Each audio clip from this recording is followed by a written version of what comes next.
જય શ્રી કૃષ્ણ. આજે છે પુરુષોત્તમ માસની વદનો અધ્યાય છે 24મો. કથાને આપણે આગળ વધારીશું. આજની કથામાં આપણે દીપદાનનું મહાત્મય અને વાર્તા છે ગૌસેવાનું ફળ. મણિગ્રીવ બોલ્યો, હે મુનિ શ્રેષ્ઠ, ચમત્કારપુર નામે સુંદર શહેર છે. ત્યાં હું મારી પત્ની સાથે રહેતો હતો. રાજાએ મારું ઘર લૂંટી લીધું. ધન પણ મારા કુટુંબીઓએ લઈ લીધું. સર્વ લોકોએ મારો તિરસ્કાર કર્યો છે. તેથી હું આ એકાંત જંગલમાં વસવાટ કરું છું. હે બ્રાહ્મણ, મારા જેવા પાપી પર હવે આપ કૃપા કરો, જેથી મારું દારિદ્ર્ય નાશ પામે અને અતુલ વૈભવ મેળવી હું સુખપૂર્વક જીવન ગાળું. ઋષિ ઉગ્રદેવ બોલ્યા, હે મહાભાગ્યશાળી, તે મારો અતિથિ સત્કાર કર્યો છે. ભૂખ તરસથી પીડાતા મને તે નવજીવન આપ્યું છે. હું તારા પર ઘણો જ પ્રસન્ન થયો છું. હું તને આશીર્વાદ આપું છું કે તારી પત્ની સહિત કલ્યાણ થશે. કોઈપણ સમયે ભગવાન સામે જો દીવો કરવામાં આવે તો તે મનુષ્યની લક્ષ્મી વધારનાર થાય છે. તો પુરુષોત્તમ માસમાં જો વિધિપૂર્વક દીવો કરવામાં આવે તો તેમાં કહેવું જ શું. એટલું જ નહીં, પણ કુરુવેગે ઉત્તમ ક્ષેત્રો તથા દંડકાદી વનો પણ શ્રી પુરુષોત્તમ ભગવાન સમક્ષ કરેલા દીવાની 16મી યોગ્યતાને પ્રાપ્ત થતા નથી.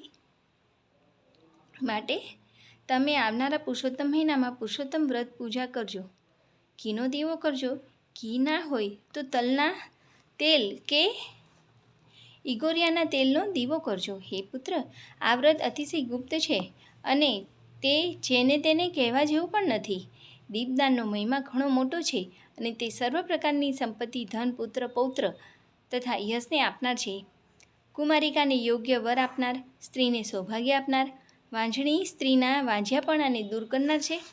આ સાધના તીવ્ર દારિદ્ર્યનો નાશ કરનારી છે અને તે આજે મેં તને જણાવી છે. આમ બંને પતિ પત્ની આશીર્વાદ પામી મુનિ ચાલી નીકળ્યા. પત્નીને આશીર્વાદ આપી મુનિ ચાલી નીકળ્યા. પુરુષોત્તમ માસ આવતા બંને પતિ પત્નીએ પૂર્ણ ભક્તિથી પુરુષોત્તમ વ્રત કર્યું અને વૈભવ પ્રાપ્તિ માટે ઈંગોરિયાના તેલથી ભગવાન સામે દીવો કરવા માંડ્યો. ઉગ્રદેવની કૃપાથી અને દીપદાનના પ્રભાવથી તેમના સર્વ પાપો નાશ પામ્યા અને ત્યાંના ભોગો ભોગવીને જ બંને સ્ત્રી પુરુષ આ ભારત ક્ષેત્રની ભૂમિ પર પાછા જન્મ પામ્યા. પૂર્વજન્મના મણિગ્રીવ તથા સુંદરી એ જ ચિત્રબાહુ અને ચંદ્રકળા થયા. જે મણિગ્રીવ પૂર્વ જન્મમાં મૃગોની હિંસા કરવા તત્પર રહેતો હતો તે જ વીરબાહુનો પુત્ર ચિત્રબાહુ નામે પ્રખ્યાત થયો છે. તારી જે પત્ની હતી તે જ હમણાં ચંદ્રકળા નામની તારી આ રાણી થઈ છે. શ્રી પુરુષોત્તમ માસમાં ઈંગોરિયાના તેલનો દીવો ભગવાન સામે કરવાથી તેને નિષ્કંટક રાજ્યની જો પ્રાપ્તિ થઈ, તો જે મનુષ્ય શ્રી પુરુષોત્તમ માસમાં ઘીનો કે તલના તેલનો અખંડ દીવો જો કરે તો શું પ્રાપ્ત ના થાય. તો પછી ઉપવાસ વગેરેથી જો કોઈ મનુષ્ય પુરુષોત્તમ માસનું સેવન કરે તેના ફળની તો વાત જ શી કરે. અગસ્ત્ય ઋષિએ આ પ્રમાણે ચિત્રબાહુનો પૂર્વજન્મનો વૃત્તાંત કહ્યો અને પછી તે રાજાએ કરેલો સત્કાર સ્વીકાર કરી અક્ષય આશીર્વાદ આપી ત્યાંથી વિદાય લીધી. શ્રી બૃહન્નાદીય પુરાણના પુરુષોત્તમ મહાત્મયનો દીપદાનનું મહાત્મય નામનો 24મો અધ્યાય સંપૂર્ણ. હવે પતિત પાવન પુરુષોત્તમ માસની કથાનું રસપાન કરીશું અને વાર્તા છે આપણી ગૌ સેવાનું ફળ. આજ આપણી કથા છે. એક નગરમાં એક વિધવા સોનારણ રહી. એકલી ને અતુલી, નહીં દીકરો કે નહીં દીકરી. દળના દળે પ્રભુનું નામ લે અને જીવતાના દાડા વિતાવે. એક દિવસ ગામમાં કથા બેઠી. સોનારણ રોજ કથા સાંભળવા જાય. એક દિવસ કથાકારે યજ્ઞનું મહાત્મ્ય સમજાવ્યું. સોનારણે યજ્ઞ કરવાની ઘણી ઈચ્છા થઈ, પણ ઘરમાં ખાવા લોટ નહીં, ત્યાં યજ્ઞ શાનો કરવો. એક બપોરે કથાકાર પાસે ગઈ અને પોતાની ઈચ્છા જણાવી. કથાકાર જ્ઞાની હતો તે બોલ્યો કે જેની પાસે ધન ન હોય એ જો સેવા યજ્ઞ અને શ્રમ યજ્ઞ કરે તો તેનું જીવન સફળ થઈ જાય. સોનારણે ત્યાં ને ત્યાં સેવા યજ્ઞનો સંકલ્પ કર્યો. ગામને પાદર એક વૃદ્ધ મહાત્મા ઝૂંપડી બાંધીને રહે. સોનારણ તે બ્રાહ્મ મુહૂર્તે ત્યાં પહોંચી જાય. મહાત્મા નદીએ સ્નાન કરવા ગયા હોય, સોનારણ ઝૂંપડી વાળે, આંગણામાં પાણી છાંટે, રંગોળી પોળે, આસોપાલવના તોરણ બાંધે, જળ ભરી દે. મહાત્મા રોજ વિચાર કરે કે રોજ કોણ આવીને આ બધું કરી જાય છે. એક દિવસ મહાત્મા સંતાઈને ઊભા રહ્યા. સોનારણ બધું કામ આટોપીને જવા લાગી ત્યારે મહાત્માએ તેને રોકી અને પૂછ્યું કે તું કોણ છે? શા હેતુથી મારી સેવા કરે છે? સોનારણે પોતાની ઓળખાણ આપીને પોતે કરેલા સંકલ્પની વાત જણાવી. ત્યારે મહાત્મા બોલ્યા કે કાલથી પવિત્ર પુરુષોત્તમ માસ શરૂ થાય છે. તું વ્રત કરજે અને ગાયની સેવા કરજે અને 30 અશ્વમેઘ યજ્ઞનું ફળ પ્રાપ્ત થશે.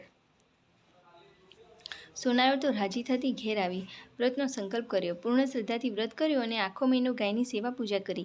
યથાશક્તિ દાન કર્યું. વ્રત પૂર્ણ થતાં ઉજવણું કર્યું. હવે બન્યું એવું કે નગરના રાજાનો 16 વર્ષનો કુંવર માંદો પડ્યો. આખા શરીરે દાહ ઉઠ્યો. લાઈ બળવા લાગી. રાજાએ વૈદ્ય હકીમ બોલાવ્યા, ભૂવા ભરાડી બોલાવ્યા, પણ કુંવર સાજો થતો નહીં. પીડા વધતી જાય છે. ખાઈ પી શકતો નથી. રાજાથી કુંવરની હાલત જોવાતી નથી. એક દિવસ રાજાના મહેલે એક સિદ્ધ આવ્યા. રાજાએ સિદ્ધે ખૂબ સેવા કરી. રાજાની સેવા ભક્તિથી સિદ્ધ રાજા ઉપર પ્રસન્ન થયા. પછી કુંવરની પીડાની વાત કરી. સિદ્ધ પોતાના યોગ પરથી બધું જાણી ગયા અને બોલ્યા, હે રાજા, તારા પુત્ર પૂર્વજન્મ કર્મોના લીધે પીડા ભોગવે છે. તારા પુત્રની પીડા દૂર કરનારી કોઈ દવા જગતમાં નથી. હા, જો કોઈ એને 5 અશ્વમેઘ યજ્ઞનું પુણ્યફળ આપે તો જ એ સાજો થાય. રસ્તો દેખાડીને સિદ્ધ તો ચાલ્યા ગયા. રાજા મૂંઝાયો. ચક્રવર્તી રાજા પણ એકાદ અશ્વમેઘ યજ્ઞ માંડ કરી શકે. ત્યાં 5 અશ્વમેઘ યજ્ઞ કર્યા હોય તેવો પુણ્યશાળી ક્યાંથી મળશે? પણ ડૂબતો માણસ તરફ પકડે. પુત્રની પીડા જોવાતી નથી. રાજાએ તો ઢંઢેરો પીટાવ્યો કે જો કોઈ 5 અશ્વમેઘ યજ્ઞનું પુણ્ય આપીને કુંવરને દાહ મટાડશે તેને 1.25 લાખ સોના મહોરનું ઇનામ મળશે. સતત 3 દિવસ સુધી ઢંઢેરો પીટાવ્યા પણ કોઈ આવતું નથી. રાજા હતાશ થઈ ગયો. પુત્રના મોતના ભણકારા થવા લાગ્યા. આ ઢંઢેરો સોનાએ પણ સાંભળ્યો. તેને મહાત્માની વાત યાદ આવી. લાવ, હું જઈને ખાતરી કરું કે મહાત્માની વાત સાચી છે કે ખોટી. એટલે ચોથા દિવસે સોનારણ આવી. એનો વેશ જોઈને પહેરેગીરે અંદર જ આવવા ન દીધી. સોનારણે ઘણી આજીજી કરી ત્યારે માંડ અંદર આવી શકી. રાજાને વાત કરીને હું 5 અશ્વમેઘનું પુણ્ય આપવા આવી છું. ત્યારે રાજા વિચારમાં પડી ગયો. 5 પૈસાની દક્ષિણા આપવાનો વેત ન હોય એવા આ બાઈના ધરણ હતા. ત્યાં 5 અશ્વમેઘ ક્યાંથી કરવાની હતી? રાજાને વિચારમાં પડેલો જોઈ સોનારણે મહાત્માની વાત કરી અને હાથમાં જળ લઈ સંકલ્પ કર્યો.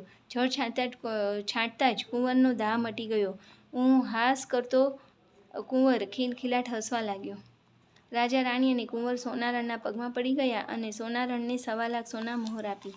સોનારણે મળેલું ધન ધર્મ કાર્યમાં વાપર્યું. આજીવન વ્રત કર્યું અને ગૌ સેવા કરી. વ્રત તથા ગૌ સેવાના પુણ્ય બળે એ સદેહે વૈકુંઠમાં ગઈ. હે પુરુષોત્તમ રાય, તમે જેવા સોનારણને ફળ્યા તેવા સૌને ફળજો અને આજની આ કથા કીર્તન સાંભળનાર દરેક દર્શક મિત્રોને અને દરેક ભક્તજનોને પણ ફળજો.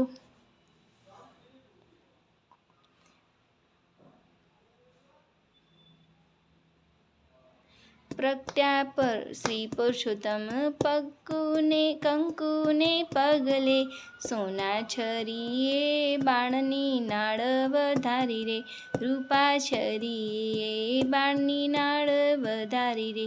પાણી સાટે બાળને દૂધડાએ નવરાવ્યા રે, ચોખા સાટે બાળને મૂતીડે વધાવ્યા રે, હીર સાટે બાળને ચીરે વીંટાળ્યા રે, ઘોડિયા સાટે બાળને પારણીએ પોઢાડ્યા રે.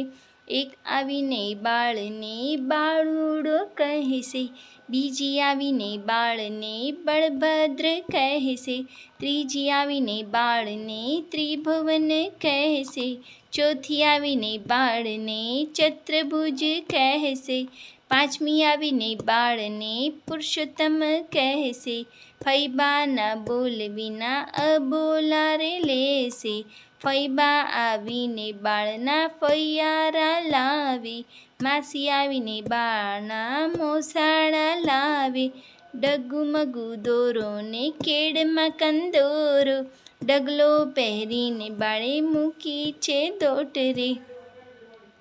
ભલે મળ્યા મહેતા નરસિંહના સ્વામી, બાળને ઝુલાવી ગોપી મહાસુખ પામી. બોલો શ્રી પુરુષોત્તમ ભગવાન કી જય. બોલો શ્રી કૃષ્ણ કનૈયા લાલ કી જય.